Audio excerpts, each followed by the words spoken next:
لله رب العالمين والصلاة والسلام على سيد المرسلين وعلى آله وأصحابه أجمعين. قال الله تبارك وتعالى في كلام المجيد والفرقان الحميد: أعوذ بالله من الشيطان الرجيم. بسم الله الرحمن الرحيم. وأذن في الناس بالحج يأتوك رجالا وعلى كل ضامر يأتين من كل فج عميق. وقال تعالى: فلما أسلما وتله للجبين وناديناه أن يا إبراهيم قد صدقت الرؤيا إنا كذلك نجزي المحسنين. وقال النبي صلى الله عليه وسلم: من لم يمنعه من الحج حاجة ظاهرة أو سلطان جائر أو مرض حادث ومات ولم يحج فليمت إن شاء يهوديا وإن شاء نصراني. صدق الله العظيم وصدق رسوله النبي الكريم ونحن على ذلك من الشاهدين والشاكرين والحمد لله رب العالمين. محترم و مکرم حضرات علماء کرام اور ایمان والے بھائی، آپ حضرات کے سامنے کلام پاک کی دو آیتیں تلاوت کی، اور ان دونوں آیتوں کا تعلق دو عبادتوں سے، اور ان دونوں عبادتوں کا تعلق ایک بہت بڑی شخصیت سیدنا حضرت ابراہیم علیہ السلام کی ذات ہے. پہلی آیت میں اللہ پاک نے حج کا ذکر فرمایا. حضرت ابراہیم علیہ السلام کو حکم دیا: وَأَذِّن فِي النَّاسِ، آپ لوگوں میں اعلان کر دیجیے اللہ کے گھر کی زیارت کا، حج بیت اللہ. لوگ آپ کے پاس دور و دراز سے اپنی سواریوں میں اور پیدل لمبا سفر طے کرتے ہوئے اللہ کے گھر کی زیارت کے لیے آئیں گے. دوسری آیت میں اللہ تبارک و تعالیٰ نے فرمایا: فلما اسلما وتلہ للجبین، جب حضرت اسماعیل علیہ السلام، حضرت ابراہیم علیہ السلام نے اپنے آپ کو اللہ کے حکم کے آگے جھکا دیا، اسلم فرما برداری مکمل اختیار کر لی، اور حضرت اسماعیل کو پیشانی کے بل لٹایا، اور پھر اللہ تبارک و تعالیٰ کی طرف سے معجزے کا ظہور ہوا. حضرت اسماعیل کے بجائے وَفَدَيْنَاهُ بِذِبْحٍ عَظِيمٍ، اللہ پاک فرماتے ہیں ہم نے ان کے لیے ایک دوسرا انتظام کر دیا، اور حضرت ابراہیم علیہ السلام کو اللہ پاک نے فرمایا: قد صدقت الرؤیا، جو خواب آپ نے دیکھا تھا آپ نے اس خواب کو عملی شکل میں، پریکٹیکل طور پر آپ نے اس کو کر دکھایا، آپ ہمارے امتحان میں کامیاب ہو. تو دوستو اور بزرگوں، یہ دو آیتیں ہیں اور دو بڑے احکام جس سے ہم لوگ قریبی دنوں کے اندر گزرنے والے ہیں. حج کے قافلے روانہ ہو رہے ہیں. اللہ پاک کے گھر کی زیارت کے لیے لوگ بالکل فج ہر درے سے، سڑکوں سے، ہوائی جہاز سے، جن جن راستوں سے آنا ہے اللہ کے بندے وہاں پہنچ رہے ہیں. اور دوسری عبادت جو حضرت ابراہیم علیہ السلام نے قربانی دی، پوری زندگی آپ کی قربانیوں ہی میں گزری. دوستوں اور بزرگوں، حضرت ابراہیم علیہ السلام کی ان قربانیوں کو سمجھنے کے لیے اور اللہ تبارک و تعالیٰ سے ہمارا تعلق کیسا ہوتا ہے، حضرت ابراہیم علیہ السلام نے عملی زندگی میں اللہ پاک سے اپنی محبت، وفا کی عاری، اپنے آپ کو اللہ کے احکام کے آگے جھکا دے، عقل کے ہاتھ سے لگام لے کر دل اور محبت کی دنیا میں دے دے. یہ سیدنا ابراہیم علیہ السلام کی یہ سنت، اس کو سمجھنے کے لیے دنیا میں ہمیں دیکھنا ہوگا انسانوں کے تعلقات جو لوگوں سے ہوتے ہیں. دو قسم کے تعلقات ہوتے ہیں. ایک تو تعلق ہوتا ہے انسانوں کا دوسرے انسانوں کے ساتھ ضابطے کا، نفع نقصان کی بنیاد پر. سامنے والے سے ہمیں فائدہ ہو رہا ہے تو ہم بھی اس سے فائدہ اٹھائیں، اگر وہ ہمیں نقصان پہنچا رہا ہے تو ہم اس کے نقصان سے بچیں یا اس کے ساتھ بھی اس طرح کا معاملہ کریں. رات دن دنیا میں یہ ضابطے کے جو تعلقات ہیں، آپسی حکومتوں سے جیسے تعلقات ہوتے ہیں، کمپنیوں سے ملازمین کے تعلقات ہوتے ہیں، تجارت کا گراہکوں کے ساتھ تاجر کا جو تعلق ہوتا ہے، یہ سب اس کو کہا جاتا ہے ضابطے کے ساتھ. آپس میں ایک دوسرے کے ساتھ اپنی چیز وصول کرنا یا سامنے والے سے کوئی نقصان نہ ہو، اس بنیاد کے اوپر تعلقات قائم ہیں. دوسرا تعلق ہوتا ہے رابطے کا، ماں باپ کا اپنی اولاد سے جو تعلق ہوتا ہے، رشتہ داروں کا اپنے رشتہ داروں کے ساتھ قریبی تعلقات میں جو تعلق ہوتا ہے، اللہ تبارک و تعالیٰ کا اپنے بندوں کے ساتھ اسی طریقے کا یہ دوسرے نمبر کا جو تعلق ہے رابطے والا، وہ ہمارا خالق اور مالک ہے۔ اس نے ہمیں دنیا میں وجود بخشا اور پھر اس کے بعد دنیا کی زندگی میں بیکار نہیں چھوڑا، ہمیں کچھ ضروریات سے وابستہ کیا اور ہماری وہ تمام ضروریاتیں اللہ تبارک و تعالیٰ پوری فرمائے۔ دنیا میں آپ دیکھتے ہیں کہ انسان دوسرے انسان سے ملتا ہے، دو اگر اجنبی ہوتے ہیں تو تعلقات اتنے خوشگوار نہیں ہوتے، محبت والے نہیں، لیکن اگر آپ کو کسی کے متعلق علم ہو جاتا ہے، فلانا بڑا ڈاکٹر پروفیسر ہے، تعلیم یافتہ ہے، ٹیچر ہے، علماء کرام میں سے ہے، مفتی حضرات ہے، ان میں اللہ پاک نے ان کو علوم سے نوازا ہے، جس آدمی کی جن جن صفات کو آپ جانتے ہیں سنتے ہیں اس کے بعد آپ کا تعلق اس سے گہرا ہوتا ہے۔ یہ دنیا کے چند بڑے صفات والے انسانوں کے ساتھ انسانوں کا تعلق بدل جائے، آپ ملاقات کرتے ہیں، پتہ نہیں ہے کہ ڈاکٹر ہے، اور اس کے بعد وہ اپنا تعارف کرواتے ہیں تو پھر اس کے بعد ہمارے دل میں اس فن کے اعتبار سے عظمت آ جائے۔ یہ دنیا کا راجی کا نظام۔ اللہ تبارک و تعالیٰ نے ہمیں اپنے پاک کلام میں اپنی صفات کو ذکر کیا، جس کسی آدمی کی صفت سے ہم واقف ہوتے ہیں اس سے ہماری محبت بڑھتی ہے، تعلق بڑھتا ہے۔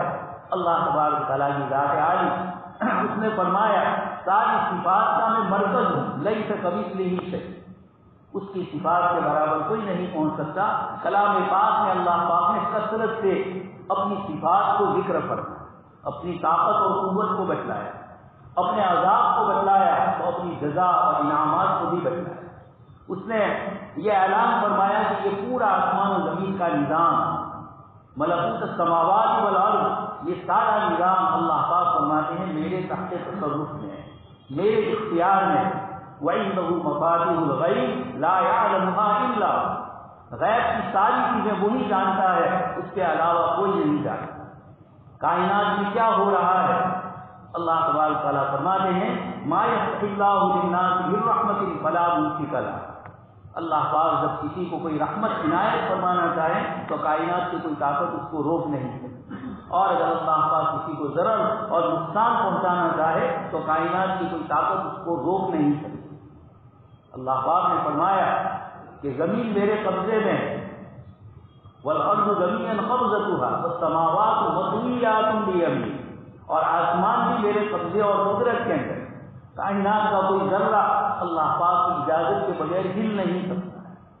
حدیث شریف میں فرمایا سورج جب طلوع ہوتا ہے تو طلوع ہونے سے پہلے اللہ تبارک تعالیٰ سے اجازت لیتا ہے، اس کی اجازت اللہ پاک کی ذات عالی سے، اس کا جو تعلق ہے اس کی نسبت سے۔ اور اسی طرح حدیث شریف میں فرمایا جب آدمی کوئی دوا استعمال کرتا ہے بیماری کی بنیاد پر، وہ دوائی اندر جانے سے پہلے اجازت مانگتی ہے اللہ پاک سے کہ آیا میں اس کو شفا دوں یا نہیں، تو یہ شفا بھی اسی کے اختیار میں اور ساری طاقت اور قدرت اسی سے اختیار۔ جب یہ اللہ پاک کی مختلف صفات کا ہم استحضار کریں گے، اللہ پاک کی صفت کو غور و فکر سے دیکھیں گے۔ ایک بزرگ ہے حضرت عبد السلام رحمۃ اللہ علیہ، اور اسی طرح کے دوسرے ایک بزرگ کا بھی ایسا ہی قصہ ہے۔ بادشاہ وقت نے آپ کو بلایا، ایک مسئلہ تھا اور بادشاہ چاہتا تھا کہ میں جیسے چاہوں ویسا فتویٰ وہ بزرگ دے، لیکن اس بزرگ نے اس کے مطابق فتویٰ نہیں دیا۔ قرآن اور حدیث کے مطابق جو فتویٰ تھا آپ نے وہی حکم اس کو بتلایا۔ وہ بڑا ظالم اور جابر، آپ کے شاگرد اور آپ کے مرید جو آپ کے ساتھ، ان کو یہ احساس ہوا کہ شاید بادشاہ ابھی آپ کی گردن قلم کر دے، سب سے جدا کر دے۔ یہ شاگردوں کو احساس ہوا، مریدین کو احساس ہوا، لیکن اللہ تبارک تعالیٰ جس کو بچانا چاہے کوئی اس کو کسی طریقے سے بھی غضب اور نقصان نہیں پہنچاتا۔ آج بھی کے اخبار میں افغانستان کے زلزلے کا قصہ آیا، پورا خاندان تباہ ہو گیا، ایک معصوم سی بچی زندہ ہے۔ اللہ پاک جب چاہتے ہیں، جس کو چاہتے ہیں اور جس طریقے سے چاہتے ہیں، اللہ پاک کائنات میں اپنا تصرف کرتے ہیں، انسانوں پر اپنا تصرف اللہ تبارک تعالیٰ فرماتے ہیں۔ تو اس بزرگ نے جب باہر نکلے ان کے مریدین نے کہا کہ حضرت آپ کو معلوم ہے یہ بڑا ظالم اور جابر ہے، وہ ہمیشہ جلات کو کھڑا کر کے ہی لوگوں سے بات کرتا ہے۔ آپ نے فرمایا جس وقت اس نے مجھ سے استفسار فتویٰ پوچھا اس نے، میں نے یہ دیکھا کہ بادشاہ کی طاقت کتنی بڑی اور اس کی بات مان کر اگر میں اپنے اللہ کو ناراض کرتا ہوں تو اس کی طاقت اور اس کا میرے اوپر تصرف کس درجے کا۔ جب ان دونوں کو میں نے غور سے دیکھا تو یہ پتہ چلا کہ بادشاہ کی طاقت میرے سامنے کتے کے پلے سے بھی زیادہ ہے، کرکریا گجراتی میں بولتے ہیں، اس سے بھی زیادہ اس کی طاقت ہے۔ اور اگر اللہ پاک کی نافرمانی کی تو اللہ پاک کی سزا، اللہ پاک نے اپنے پاک کلام میں عاد و ثمود جیسی مضبوط قوموں کو ذکر کیا اور فرمایا فَتَرَى الْقَوْمَ فِيهَا سَرْعَىٰ كَأَنَّهُمْ أَعْجَازُ نَخْلٍ خَاوِيَةٍ۔ آگے فرمایا هَلْ تَرَىٰ لَهُم مِّن بَاقِيَةٍ۔ جب اللہ کا عذاب آیا تو یہ ساری بڑی بڑی قومیں کس طریقے سے تباہ و برباد ہو گئی۔ اللہ پاک نے فرمایا ہم نے قوم سبا کو وَمَزَّقْنَاهُمْ كُلَّ مُمَزَّقٍ، ریزہ ریزہ کر دیا، چورے چورا کر دیا۔ تو اللہ پاک نے اپنی طاقت اور اپنی قدرت اپنے پاک کلام کے اندر مختلف واقعات کے ذریعے، مختلف صفات کے ذریعے ہمیں بتلائی۔ سیدنا ابراہیم علیہ السلام کی ذات وہ ہے جو اس فرما برداری اور اللہ پاک کی صفات کا استحضار کرتے ہوئے آپ نے اپنی پوری زندگی گزاری۔ قرآن کریم میں جن انبیاء کرام علیہ السلام کے واقعات کثرت سے ہے، اس میں حضرت موسیٰ علیہ السلام کے بعد حضرت ابراہیم علیہ السلام کے واقعات ہیں۔ آپ کے سامنے میں نے جو آیتیں پڑھی اس میں اللہ تبارک تعالیٰ نے حضرت ابراہیم علیہ السلام کو اعلان کا حکم دیا کہ آپ لوگوں میں حج کا اعلان، اور پھر لوگ اس وقت سے لے کر آج تک اسی محبت، وارستگی، عشق الہی، معرفت الہیہ کی بنیاد پر اللہ کے بندے اللہ کے گھروں کی زیارت کے لیے جائیں۔ اور اسی طرح ابراہیم علیہ السلام نے اپنی پوری زندگی میں جو لفظ ذکر کیا، بیت اللہ کی تعمیر فرمائی، ربنا وجعلنا مسلمین لک ومن ذریتنا امۃ مسلمۃ۔ آپ نے فرمایا اے ہمارے پروردگار، آپ ہمیں اپنا فرما بردار بنائیں، مسلمان کا لفظ فرمایا، اور پھر ایک امت جو بیت اللہ کی تعمیر ہو رہی ہے۔ حضرت ابراہیم علیہ السلام یہ سمجھ رہے ہیں کہ اب اس بیت کی تعمیر مکمل ہو رہی ہے، اللہ تبارک تعالیٰ کوئی نبی بھیجنے والے ہیں، اللہ تبارک تعالیٰ کی طرف سے کوئی امت ہوگی جو اس گھر کو آباد کرنے والی۔ اس لیے آپ نے خود دعا فرمائی بیت اللہ کی اس تعمیر کے موقع پر، ربنا وجعلنا مسلمین لک، اے میرے پروردگار آپ ہمیں اپنا فرما بردار بنائیں، ومن ذریتنا امۃ مسلمۃ لک، اور ہماری اولاد میں بھی فرما بردار بنائی۔ دوست اور بزرگ، یہ دعا ہر زمانے میں اللہ پاک کی طرف سے یہ دعا ذکر کی گئی اور لوگ مانتے ہیں۔ ہمارا آج کا زمانہ جس میں اولاد سے ہم رونا رو رہے، اولاد ہاتھ سے نکل رہی ہے، سن نہیں رہی ہے، یہ اللہ اور اس کے رسول کے احکام کی بھی خلاف ورزی کرتی ہے۔ رات کو دیر تک موبائل میں مشغول ہو کر یا گپے سپاٹے مارنے میں اپنے اوقات عزیز کو ضائع کر رہی ہے۔ اسکول کا، کالج کا، یونیورسٹیوں کا پڑھنا یہ بہت کم لوگوں کو میسر ہوتا ہے۔ بہت سارے نوجوان ہوئے جو ان اوقات، اسی غلط چیزوں میں اپنے اوقات کو ضائع کرتے۔ سیدنا ابراہیم علیہ السلام نے ہمیں دعا بتلائی کہ آپ یہ دعا کیجیے کہ ہماری اولاد ہماری فرما بردار، یہ فرما برداری اور بات ماننا اور تعلق مالدار کی دنیا پر بڑی سے بڑی قربانی دے، یہ حضرت ابراہیم علیہ السلام کی زندگی میں رچا بسا ہے۔ اسی لیے اللہ پاک نے فرمایا وَإِذِ ابْتَلَىٰ إِبْرَاهِيمَ رَبُّهُ بِكَلِمَاتٍ فَأَتَمَّهُنَّ۔ اللہ پاک نے جب ابراہیم علیہ السلام کا امتحان لیا، اللہ پاک فرماتے ہیں ان کو ہم نے کامیاب کیا۔ ایک اور آیت میں فرمایا وَإِبْرَاهِيمَ الَّذِي وَفَّىٰ، وہ ابراہیم جنہوں نے ہماری فرما برداری۔ قرآن کریم نے حضرت ابراہیم علیہ السلام اور حضرت اسماعیل علیہ السلام کے واقعے کو ذکر کیا، وہاں بھی ایک لفظ ذکر فرمایا فَلَمَّا أَسْلَمَ، جب باپ اور بیٹے دونوں نے فرما برداری کیا۔ اسلمہ کا لفظی ترجمہ ہوتا ہے اسلام لائے، لیکن اسلام کا معنی ہے اپنے آپ کو مکمل اللہ پاک کی ذات عالی کے حوالے کر۔ اس لیے قرآن کریم نے اس جگہ پر یہ نہیں فرمایا کہ جب باپ بیٹے مینا کے میدان میں گئے، بلکہ فرمایا فلما اسلم، باپ اور بیٹے دونوں نے مکمل اپنے آپ کو اللہ پاک کے حوالے کر دیا۔ یہ جملہ قرآن کریم امت کو بھی بتلانا تھا، هو سماکم المسلمین من قبل وفی ھذا، اور آگے پھر اللہ پاک نے حضور کی شہادت کا ذکر فرمایا، ملت ابیکم ابراہیم۔ آپ صلی اللہ علیہ وسلم سے صحابہ نے پوچھا ما هذه الاضاحی یا رسول اللہ، یہ اللہ کے رسول یہ قربانیاں کیا ہے؟ آپ صلی اللہ علیہ وسلم نے فرمایا سنت ابیکم ابراہیم، تمہارے والد حضرت ابراہیم علیہ السلام کی قربانی۔ تو یہ ابراہیم علیہ السلام کی قربانی کی ایک جھلک دکھلا کر اللہ تبارک تعالیٰ ہم سب کو ایک ہی چیز کی طرف بلائے، حج کا پورا عمل دیکھتے ہیں مکمل اللہ پاک کے حوالے اپنے آپ کو کرنا۔ حاجی اپنے پورے عمل کے درمیان کچھ وہ چیزیں کرتا ہے جو سمجھ میں نہیں آتی، لیکن شریعت کا حکم ہے اپنی عقل سے ماورا فوق العقل چیزیں قرآن نے ذکر فرمائے۔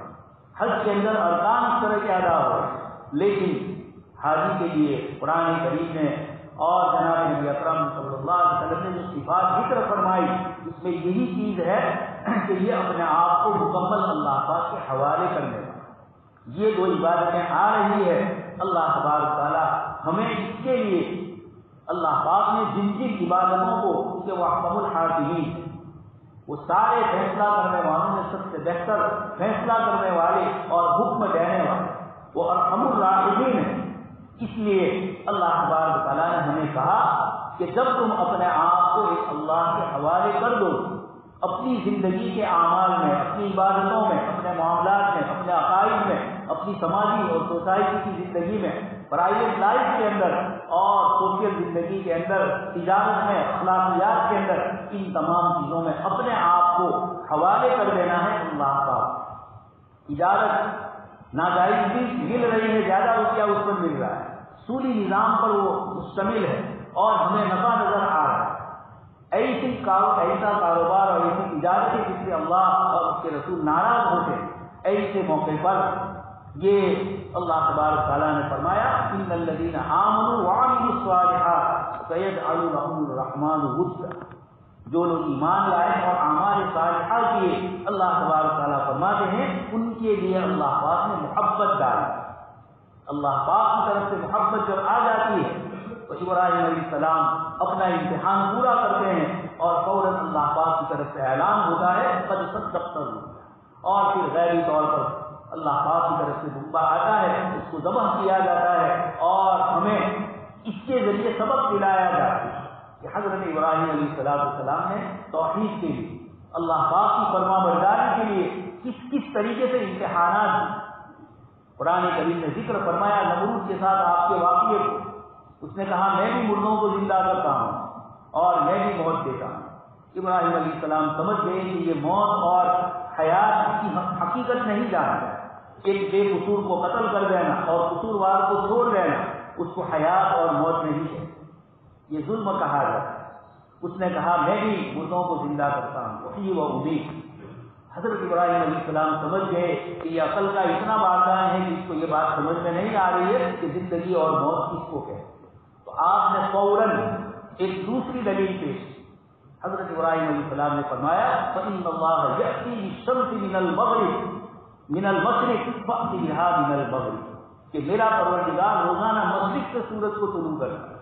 اگر تو اپنے آپ کو خدا کہہ رہا ہے تو ایک مرتبہ سورج کو مشرق کے بجائے مغرب سے طلوع کر کے بتلا، پشچم کی دشا سے طلوع کر کے بتلا۔ فبہت الذی کفر، اللہ پاک خود فرماتے ہیں کہ یہ اللہ کا ناشکرا نمرود، اس نے مبہوت ہو گیا، اس کا کوئی جواب اس کے پاس نہیں۔ یہ اللہ پاک کی طاقت اور قدرت ہے، سورج کو مشرق سے بھی طلوع فرماتے ہیں اور وہی خداوند قدوس مغرب سے بھی اللہ پاک سورج کو طلوع کر سکتے ہیں اور قیامت سے پہلے طلوع ہوگا۔ حضرت مولانا بکر عالم نبی رحمۃ اللہ علیہ بڑے محدث ہے، یہ فرماتے ہیں اللہ پاک کی قدرت کی نشانیاں کائنات میں پھیلی پڑی ہیں، وفی انفسکم، میرے اور آپ کے سر سے لے کر پیر تک میں ہزاروں اللہ پاک کی قدرت کی نشانیاں ہیں۔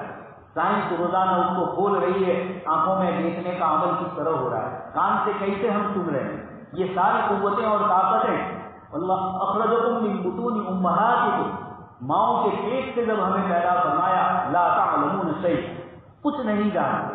وَجَعَلَ لَكُمُ السَّمْعَ وَالْأَبْصَارَ وَالْأَفْئِدَةَ, اللہ پاک نے ہمیں کان دیے, آنکھیں دی اور دل دیا اور فکر کرنے کے لیے. آنکھوں سے دیکھ رہے ہیں, یہ اللہ پاک کی قدرت اور طاقت. حضرت ابراہیم علیہ السلام نے اللہ کی طاقت کا کرشمہ بتلاتے ہوئے ایک مثال مخلوق کے سامنے پیش کی کہ اگر تو خدائیت کا دعویٰ کرتا ہے تو سورج کو مغرب سے دکھا. حضرت مولانا رحمۃ اللہ علیہ فرماتے ہیں کہ اللہ پاک کو سورج کو مغرب سے طلوع کرنے کی کوئی ضرورت نہیں. روزانہ مشرق سے طلوع ہو رہا ہے, قیامت سے پہلے بھی مشرق سے ہی طلوع ہو رہا ہے. لیکن حضرت ابراہیم علیہ السلام نے ایک چیلنج کیا کہ خدا وہ ہوتا ہے جو سورج کو مشرق کے بجائے مغرب سے نکال سکتا ہے, اور کائنات میں کوئی طاقت اللہ پاک کی ذات عالی کے علاوہ ایسی نہیں ہے جو سورج کو مغرب سے طلوع کرتا ہے. تو حضرت مولانا فرماتے ہیں کہ اپنے خلیل کی لاج رکھنے کے لیے کہ انہوں نے خدائیت کی ایک نشانی بتلائی, وہ نشانی قیامت سے پہلے ظاہر کر کے اللہ تبارک تعالیٰ اپنے خلیل کی بات کو اللہ تبارک تعالیٰ محفوظ رکھتے, اس کا لحاظ فرما دے. یہ حضرت ابراہیم علیہ السلام ہے اللہ تبارک تعالیٰ کی راہ میں قربانی. قرآن کریم فرما رہا ہے وَتِلْكَ حُجَّتُنَا آتَيْنَاهَا إِبْرَاهِيمَ عَلَىٰ قَوْمِهِ, یہ نشانیاں ہیں, یہ دلیلیں ہیں جو ہم نے حضرت ابراہیم علیہ السلام کو عطا فرمائی. وہ کون سی دلیلیں تھیں؟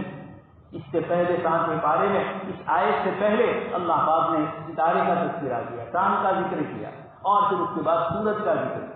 ابراہیم علیہ السلام اپنی قوم کو سمجھانے کے لیے, توحید سمجھانے کے لیے بتلا رہے کہ یہ میرا رب ہے. ستارہ غروب ہو گیا, چاند نکلا, چاند سے کہا کہ یہ میرا رب ہے, وہ بھی غروب ہو گیا. پھر سورج آیا, سورج کو دیکھ کر کہا کہ یہ بڑا رب ہے, لیکن مغرب کے وقت سورج بھی غروب ہو جائے.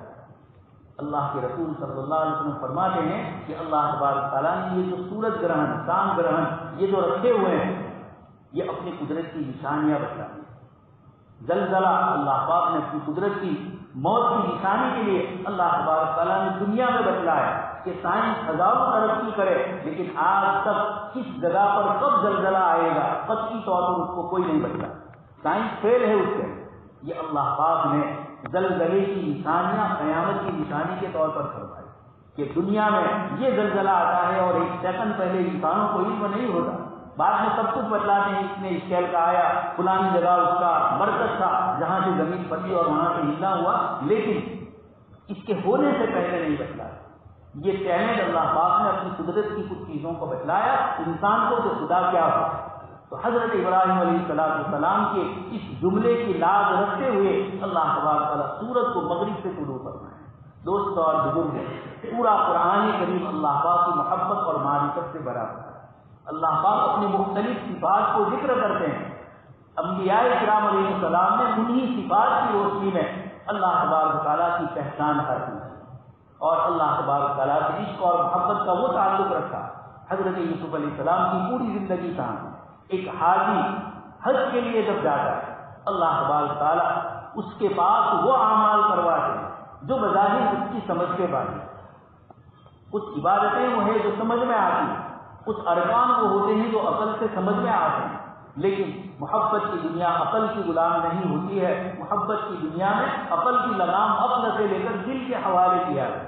حاجی اپنے پورے سفر میں حضرت ابراہیم, حضرت اسماعیل اور حضرت حاجرہ کے ان اعمال کی جو اللہ پاک کی طرف سے ان سے استراحت ہوئے لیکن اللہ کی محبت کے لیے ہوئے, اللہ تبارک تعالیٰ نے ان کو ہمیشہ بخشی.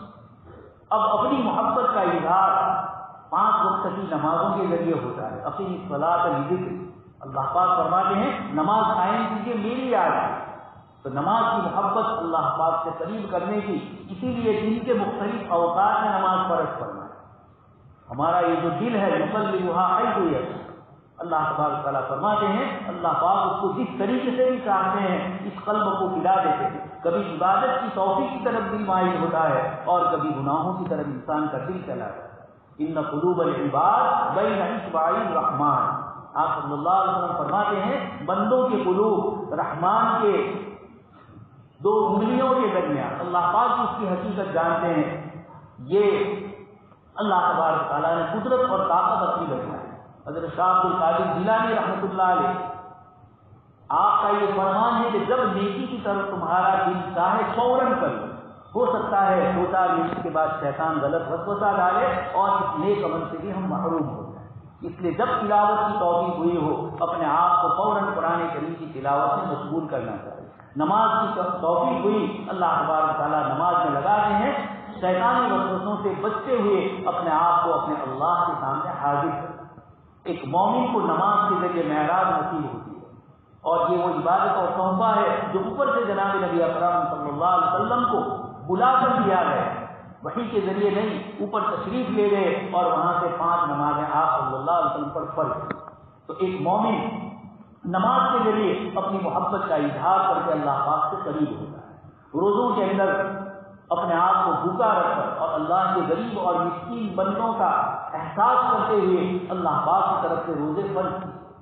لیکن نماز اللہ پاک کی ایک جلالی بات ہے, وہاں عظمت اور بزرگی کی ڈسپلن ہے پوری نماز. اسی طرح زکوٰۃ, یہ بھی اللہ تبارک تعالیٰ کی صفات جلالیہ ہے. زکوٰۃ ادا نہیں کریں گے, قرآن کریم نے یوم یحمى علیہا فی نار جہنم فتقویٰ بہا جباہہم وجنوبہم وظہورہم, بڑی سختی فرمائی. لیکن حج اور روزہ جب ان کو فرض کیا تو بڑی محبت سے فرمایا کتب علیکم الصیام کما کتب علی الذین من قبلکم. روزہ رکھنے میں تم اکیلے نہیں ہو, بھوکے اور پیاسے رہنے میں اللہ سے محبت اور تعلق کی بنیاد پر یہ جو تم عمل کر رہے ہو رمضان میں, یہ تم اکیلے نہیں ہو, تم سے پہلی امتیں بھی اس راہ عشق کے اندر اپنے آپ کو قربان کر چکی.